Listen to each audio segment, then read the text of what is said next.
को क्लियरली सुने और साथ ही साथ योग की भी प्रैक्टिस करें। तो चलिए, हम सभी आज बाबा मिलन डे भी है, हम सबके लिए बहुत ही सुनहरा अवसर है। सभी आत्माएं एकदम आराम से बैठ जाएं, एकदम शांत चित्त होकर, बिल्कुल शरीर को एकदम ढीला छोड़ दो।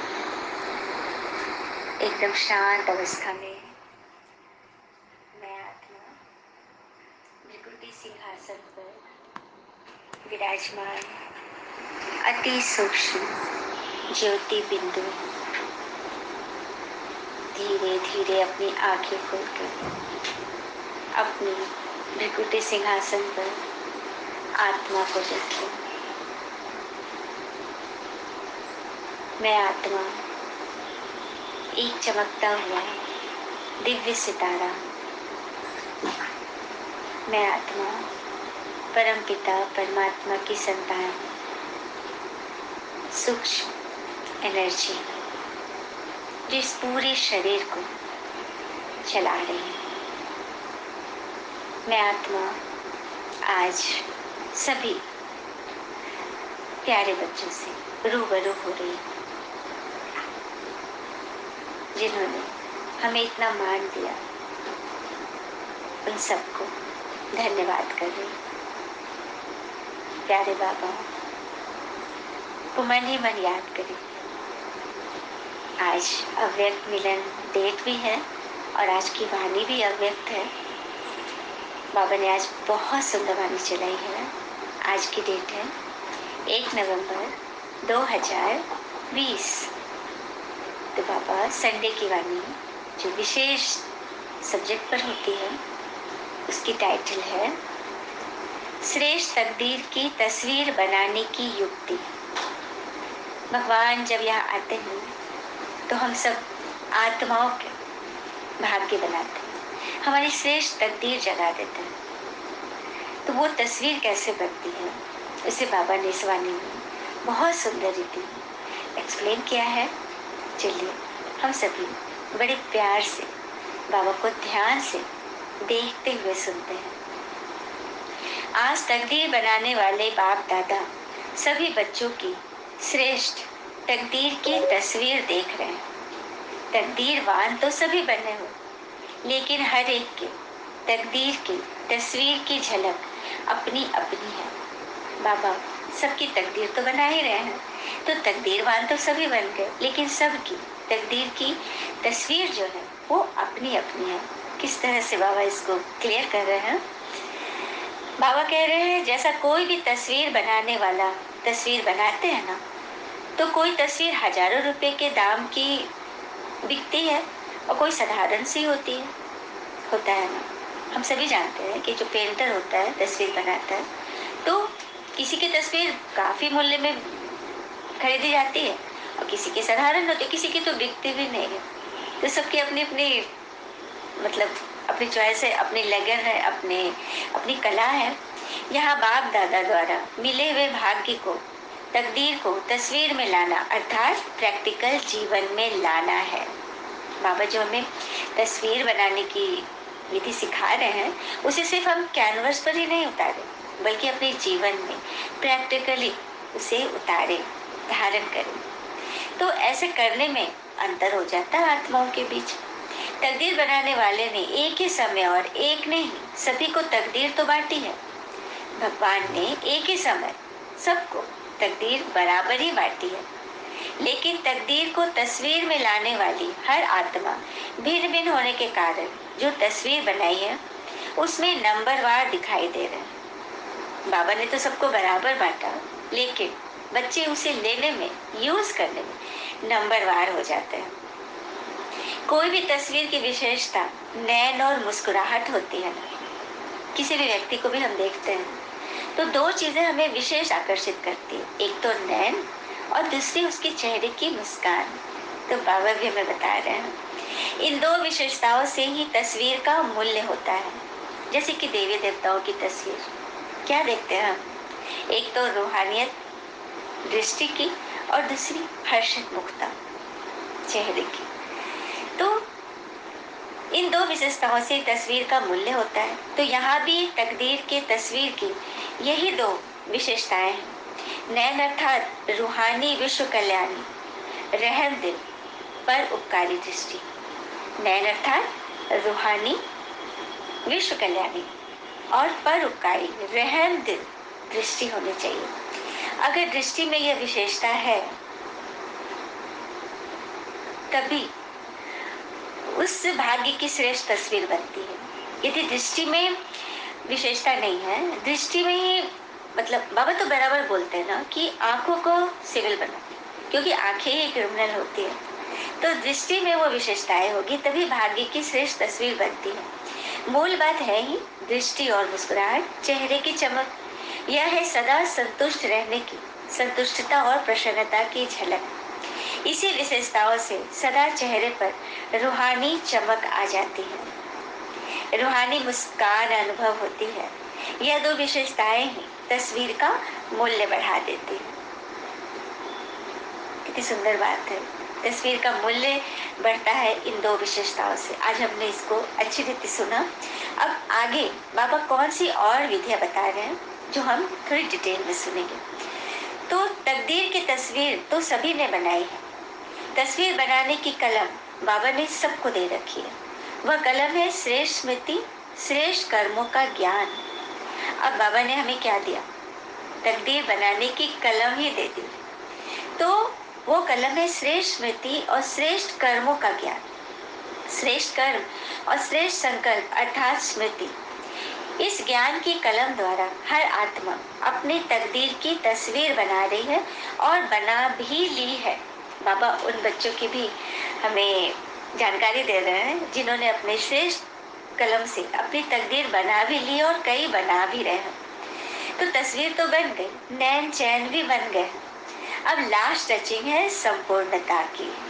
देखा, बाबा हमें यह बता रहे हैं कि हम सब ने, हमें रास्ता तो मिल गया, तकदीर तो हम बना रहे हैं, हाँ तस्वीर भी बन ही रही है, लेकिन अब लास्ट टचिंग है, जैसे फिनिशिंग टच हम देते हैं ना, तो वो है संपूर्णता की, माना पिता समान बनने की। हम सब कुछ जान लिए, पहचान गए, विधि भी मालूम है, रोज रोज बाबा हमें सिखा रहे हैं, चला रहे हैं। तो अब समय है संपूर्ण बनने की। उसके लिए हम क्या करेंगे? जैसे कि ब्रह्मा पिता को देखा, लास्ट समय की स्थिति में उपराम और पर उपकार, यह विशेषता सबने देखी।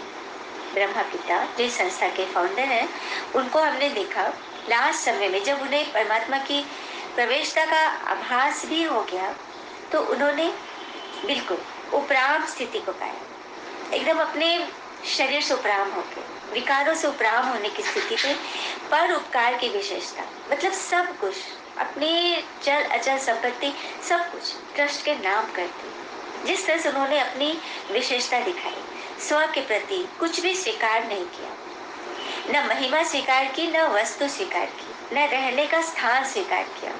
स्थूल और सूक्ष्म सदा पहले बच्चे को दिया। मतलब जो बच्चे बाबा से जुड़े, जिन्होंने भगवान को बाबा की नजरों से देखा, ब्रह्मा पिता की नजरों से, भगवान ने, बाबा ने उन्हें सब कुछ माना, पहले उनकी महिमा की, कुछ अपनी महिमा स्वीकार नहीं किया, कुछ भी नहीं सोचा कि मैं कुछ हूँ, सब कुछ ईश्वर अर्थ दान किया। इसको कहते हैं परोपकारी। यही संपन्नता की, संपूर्णता की निशानी है। आई बात समझ में?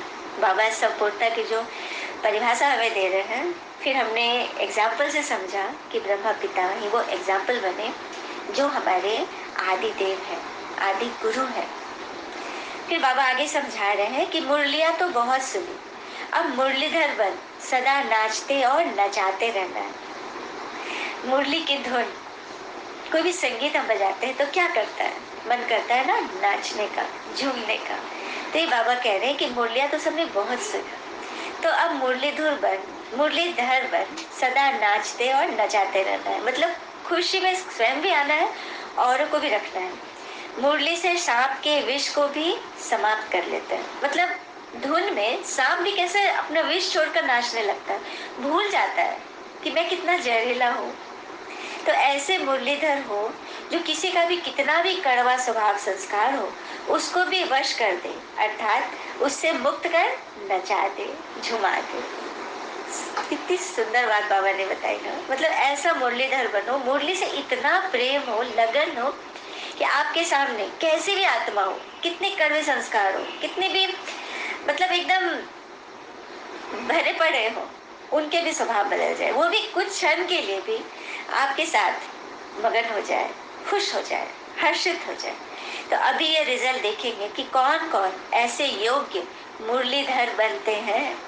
बाबा कह रहे कि अब मैं ये देखना चाहता हूँ कि कौन कौन ऐसा मुरलीधर बना है। अब बाबा की नजर तो सब पर है ना। मुरली से भी प्यार है, मुरलीधर से भी प्यार है, लेकिन प्यार का सबूत है जो मुरलीधर की हर बच्चे प्रति शुभ आशा है, वह प्रैक्टिकल में दिखाना। बाबा ने बता दिया था कि मैं मुरलीधर हूँ, मैंने तुम बच्चों को मुरली सुनाई, इतने सालों से सुनाते आ रहा हूँ। अब मैं ये देखना चाहता हूँ कि तुम्हें मुरली से प्यार अर्थात मुरलीधर से कितना प्यार है। और प्यार का सबूत है हर बच्चे के प्रति शुभ आशा। मतलब मेरा हर बच्चा चाहे कितना भी इंसान आउट में हो, कितने भी उसमें अपनी कमी कमजोरी से वो भरा पड़ा हो, लेकिन आपको उनके प्रति भी शुभ भावना रखनी है, शुभ आस रखनी है। यह प्रैक्टिकल में बाबा देखना चाहते हैं। ऐसे मास्टर मुरलीधर हो ना, बनना ही है। अब नहीं बनेंगे तो कब बनेंगे? बाबा पूछ रहे हैं कि तुम बच्चों को बनना ही है, क्योंकि तुम्हें मुरली से प्यार है, मुरलीधर को पहचान के, तो तुम्हें तो बनना ही है। तुम बने थे, कल बने थे, तो ऐसे मास्टर मास्टर मुरलीधर बनोगे ना। ख्याल नहीं करो, करना ही है। कई बच्चे सोचने लगे कि क्या हम ऐसा बन सकते हैं, तो बाबा कह रहे कि ख्याल नहीं, तुम्हें बनना ही है। हर एक यही सोचे कि हम नहीं करेंगे तो कौन करेगा। सच बात है, हम बच्चे यदि भगवान से जो रोज रोज पढ़ रहे हैं, रोज रोज अपने जीवन को इतना अच्छा बना रहे हैं, मन को खिला रहे हैं, हम बच्चे नहीं करेंगे तो कौन करेगा। हमको तो करना ही है, की बाजी जीतनी ही है। ये पूरे कल्प की बात है। तो फर्स्ट डिवीजन में आना है, यह दृढ़ता धारण करनी है। सबको करना है ना। हाँ, बाबा सबके लिए कह रहे हैं। फिर बाबा कह रहे कि ये तो बहुत पुरानी हुई बात है, हुई पड़ी है, ये तो अटल निश्चय। मतलब ऐसा सोचना है कि ये तो पुरानी बात है, कोई नई बात नहीं है, हम सबने किया है बार बार। क्या सोचना है कि ये तो पुरानी बात है, कोई नई बात नहीं है, हम सबने किया है, बार बार किया है, कल्प कल्प किया है, तो हमें तो प्रैक्टिस है। और जब सिखाने वाला स्वयं बैठा है, गीता का भगवान आ चुके हैं, तो भी हम ना सीख पाए, तो ऐसा तो हो नहीं सकता। तो यह अटल निश्चय करना है, इसको दृढ़ता कहते हैं और इसे ही तपस्वी मुहूर्त कहते हैं। दृढ़ संकल्प में दृढ़ता माना तपस्या। तपस्या कोई जंगल जाने की बात नहीं है, कोई घर बार छोड़ने की बात नहीं, दुख तनाव चिंता परेशानी फैली हुई है उसमें उलझने की बात नहीं है। हाँ, तपस्या है अपने मन को साधना, अपने अंदर ही वो कमी कमजोरी ढूंढना। जैसे कि एक बार की बात है, एक व्यक्ति कहीं रोड से गुजर रहा था, अचानक उसने देखा कि कहीं कुछ प्रवचन चल रहा है किसी महात्मा का, तो वहां रुक कर खड़ा होकर वो सुनने लगा कि तो एक बात उसने सुना कि दुख तनाव चिंता का कारण हमारे विकार है, मोह है, लोभ है, क्रोध है, मैं हमारे जो अंदर की कमी कमजोरियां हैं। यह जब उसने सुना तो उसको बहुत अच्छा लगा और वो वहीं से अपने घर लौट गया। और दूसरे दिन आया उसी पंडाल में और उस महात्मा से मिला और उसने महात्मा जी से कहा कि महात्मा जी, कल जो मैंने आपकी बात सुनी थी कि हमारे दुख तनाव चिंता परेशानियों के कारण क्रोध लोभ मोह अहंकार आदि है, तो उसे मैं आपको ये बताने आ रहा हूँ कि मैंने वो छोड़ दिया। तो गुरु जी ने बोला क्या छोड़ दिया? अपने विकार छोड़ दिए? तो उसने बोला कि सो विकार नहीं, मैं अपना घर ही छोड़कर आ गया। घर में जो मेरे परिवार थे ना, वही लोग मेरे दुख तनाव चिंता परेशानी लोभ अहंकार का कारण थे, तो मैं उसे ही छोड़कर आ गया। तो गुरुजी बोले कि चलो ठीक है, तो अब क्या सोचा है तुमने? तो बोला कि मैं तो अब आश्रम में ही रहूंगा, मैं समझ गया हूँ कि मैं सब छोड़कर आ गया हूँ, मोह त्याग करके आ गया हूँ, मैं तो यहीं रहूंगा। गुरुजी मुस्कुरा दी।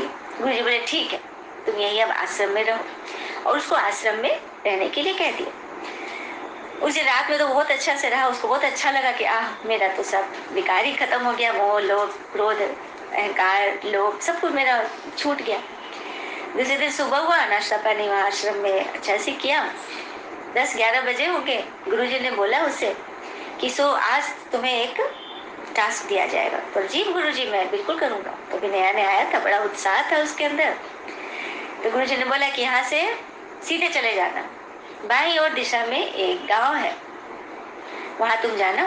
वहां घर का उसने बता दिया। वहां पर तुम्हें एक साधिका मिलेगी, उसके बाद से तुम्हें कुछ सामान मैं कहता हूँ वो तुम दे देगी, तुम वो ले आना। तो जी गुरुजी। और वो चल दिया।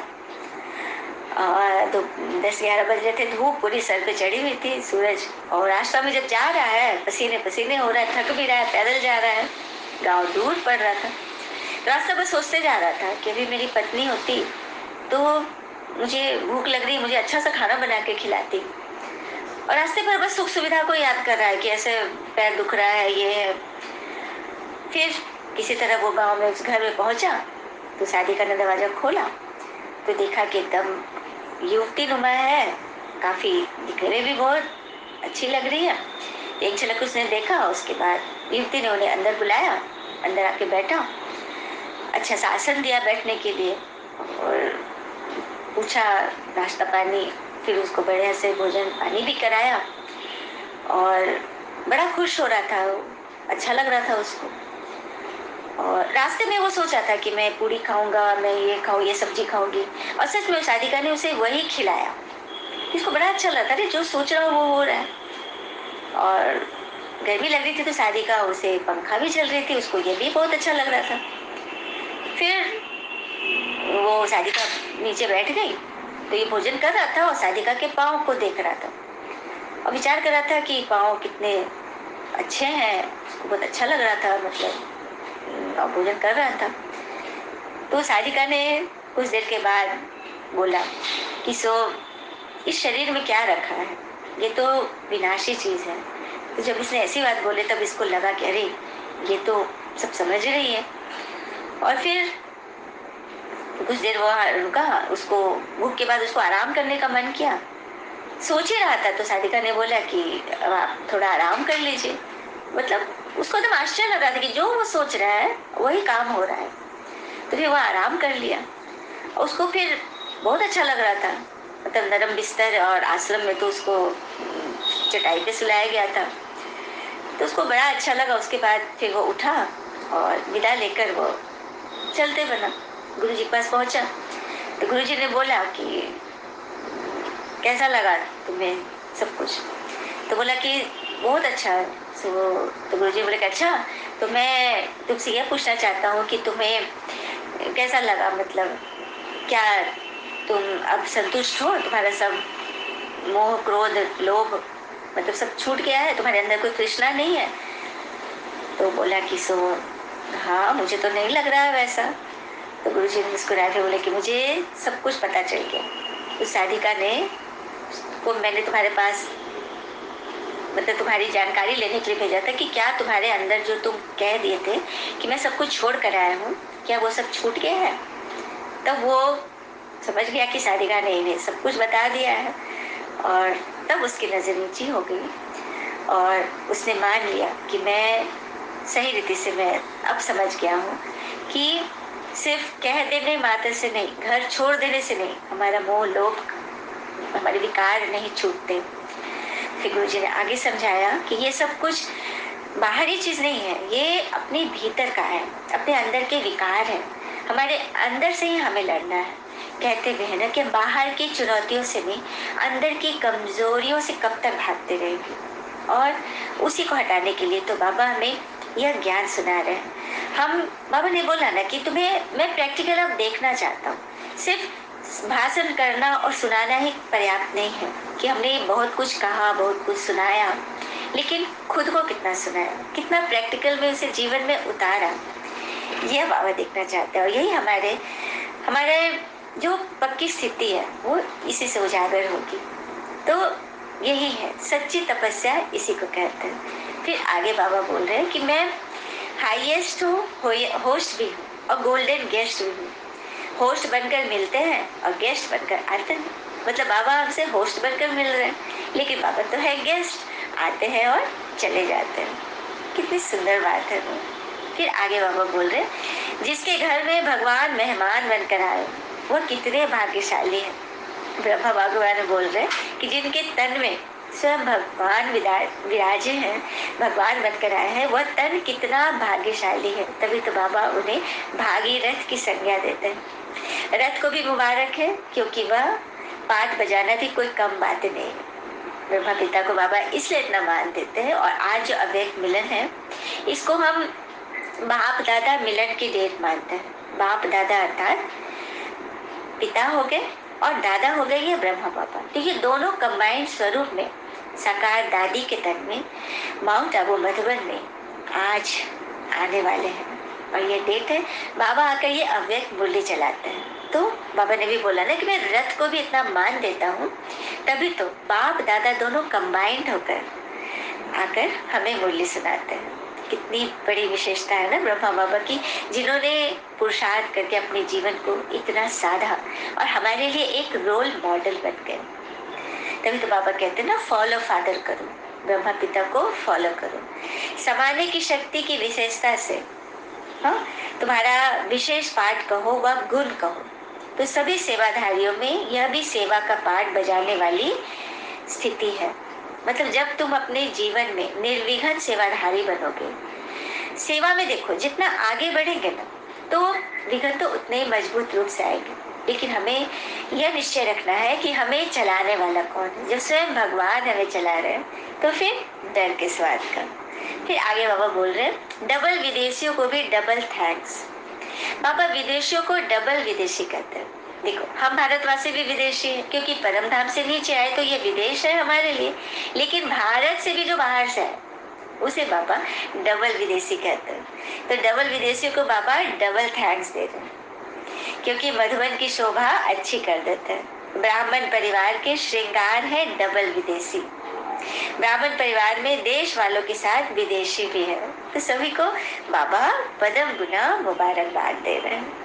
फिर बाबा पूछ रहे हैं, जैसे विमान में उड़ते उड़ते आए, ऐसे बुद्धि रूपी विमान भी इतना ही फास्ट उड़ता रहता है ना। बाबा बोल रहे हैं, तो कई बच्चे विदेश से भी आए या भारत में भी आए तो विमान से उड़कर आए।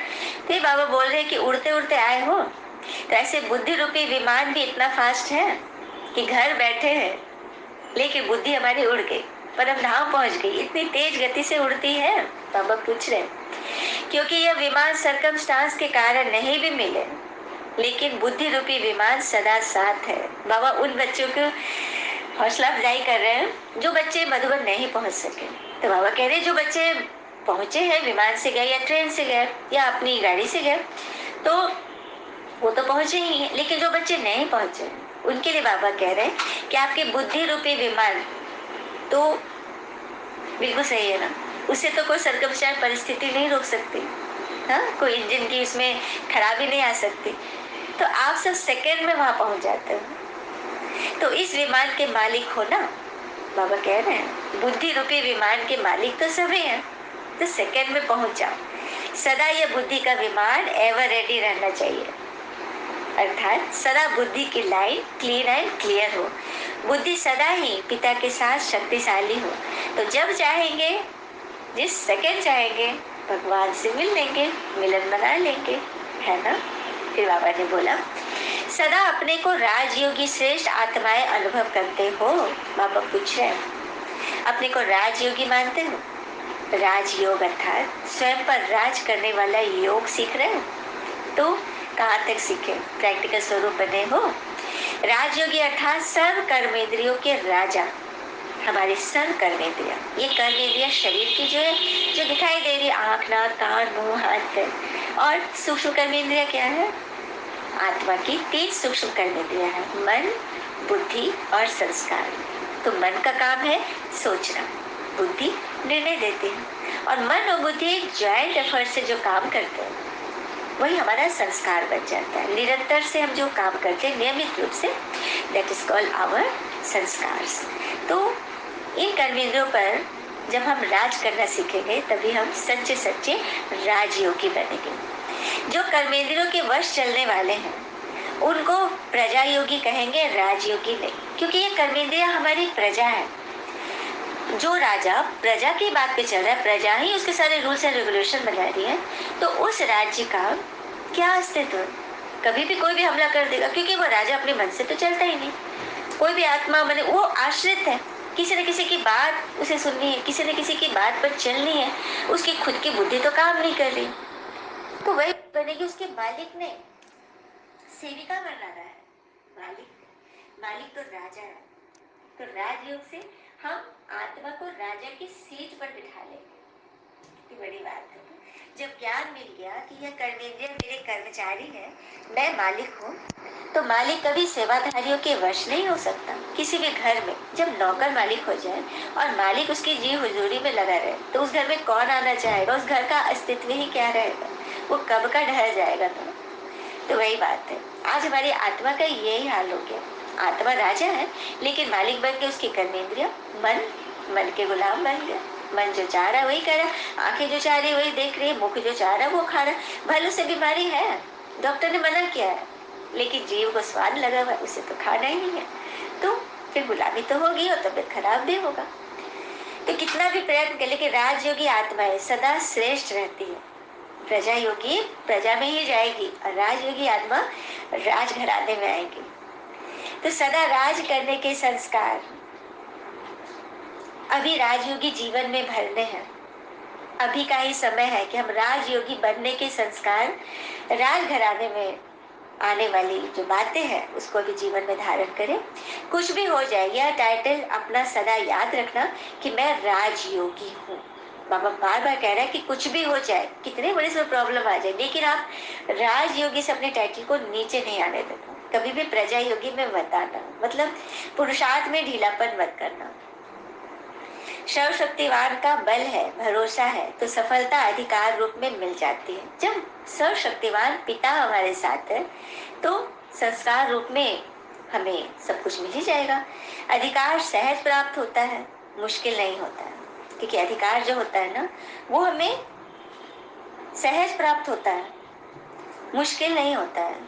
सर्व शक्तियों के आधार से हर कार्य सफल हुआ ही पड़ा है। सदा फखुर रहे कि हर कार्य सफल होना ही है। मैं दिल तक नशीन आत्मा हूँ।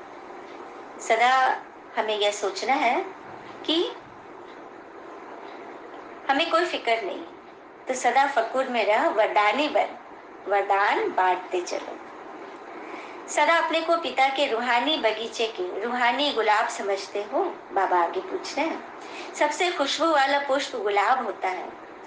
गुलाब का जल कितना कार्यों में लगाते हैं। रंग रूप में भी गुलाब सर्वप्रिय है। तो आप सभी रूहानी गुलाब हो। आपकी रूहानी खुशबू औरों को भी आकर्षित करने वाले। बाबा बोल रहे कि आपकी रूहानी खुशबू औरों को भी आकर्षित करती है, क्योंकि विश्व को इस रूहानी खुशबू की आवश्यकता है। इसीलिए सदा स्मृति में रहे कि मैं अविनाशी बगीचे का अविनाशी गुलाब हूँ। बाबा बोल रहे हैं कि सदा यह ध्यान रखो कि मैं अविनाशी बगीचे का अविनाशी गुलाब हूँ, कभी मुरझाने वाला नहीं, सदा खिला हुआ हूँ। स्वयं पिता ने आकर आप फूलों को तैयार किया है, तो कितने तक तैयार हुए, कहाँ तक आपकी तैयारी चल रही है, यह बाबा हमसे पूछ रहे हैं। अच्छा चलिए हम सभी बाबा से वरदान लेते हैं। न्यारे और प्यारे बनने का राज जानकर राजी रहने वाले राज युक्त भव। न्यारे और प्यारे रहने का राज जानने वाले, सदा राजी रहने वाले राज युक्त बनो। जो बच्चे प्रवृत्ति में रहते न्यारे और प्यारे बनने का राज जानते हैं, वह सदा स्वयं से राजी रहते हैं, प्रवृत्ति को भी राजी रखते हैं। साथ साथ सच्चे दिल होने के कारण साहब भी सदैव उन पर राजी रहता है। ऐसे राजी रहने वाले राजयुक्त बच्चों को अपने प्रति व अन्य किसी के प्रति किसी को काजी बनाने की जरूरत नहीं रहती। बाबा हमें बहुत अच्छी रीति समझा रहे हैं। किसी को काजी बनाना अर्थात किसी को अपना वजीर नहीं बनाना है। आप अपने आप में सक्षम हो। जैसे सत्युग में कोई वजीर नहीं होता, वहां राजा सर्वशक्तिवान है, मतलब उसे सब पता है, उसे सभी चीज की जानकारी है, वो किसी पर भी आश्रित नहीं है। हाँ, सच्चे दिल होने के कारण साहब भी सदैव उन पर राजी रहते हैं, मतलब भगवान उन पर राजी है, तो भी उन्हें किसी की भी दरकार नहीं है, किसी से भी किसी के आगे गिड़गिड़ाने की दरकार नहीं है। यहाँ तक कि वो स्वयं हर किसी के प्रॉब्लम का सोल्यूशन देने के लिए सदा तैयार रहते हैं। उन्हें कोई प्रॉब्लम के लिए किसी के पास जाने की दरकार नहीं है। उनके पास मुरली है, उनके पास बाबा है, फिर इसीलिए उन्हें किसी को भी वकील व जज बनाने की जरूरत नहीं है। बाबा ने आज क्लियरली समझा दिया है कि सारे राज को जानकर सदा राजी रहो, राज युक्त बनो। तुम सबको बनना है ना। फिर बाबा ने स्लोगन दिया, सेवा से जो दुआएं मिलती हैं वह दुआएं ही तंदुरुस्ती का आधार है। सेवा, जितनी भी सेवा करेंगे ना, हमने सुना है ना, सेवा के बदले मेवा मिलता है। तो ये मेवा कोई स्थूल खाने वाली नहीं, यह दुआओं की मेवा है। कहते भी है ना, एक समय आता है जब डॉक्टर भी कहता है कि अब दवा की नहीं, दुआ की जरूरत है। तो दुआ का बैलेंस हमारे अकाउंट में होगा तभी तो। हुँ? तो उसके लिए हम जितनी सेवा करेंगे उतनी हमें दुआएं मिलेगी, और ये दुआएं हमारे तन मन धन तीनों की तंदुरुस्ती का विशेष आधार है। तो हमें इसे जीवन में अपनाना है, खुद भी खाना है और औरों को भी बताना है। तो चलिए हम सभी बाबा का दिल से शुक्रिया अदा करते हैं कि बाबा ने हमें इतना सुंदर अवसर दिया कि आप सभी के साथ इस तरह से जुड़ने का। और आज बाबा मिलन है, तो हम सभी प्यारे बाबा का दिल से आह्वान करते हैं और उनके स्वागत में अव्यक्त रूप से अव्यक्त मिलन मनाने के लिए तैयार रहते हैं। अच्छा, ओम शांति। शुक्र है बाबा, वो बाबा के प्यारे प्यारे बच्चे। थैंक यू बाबा, ऑल इज वेल ऑलवेज। ओम शांति।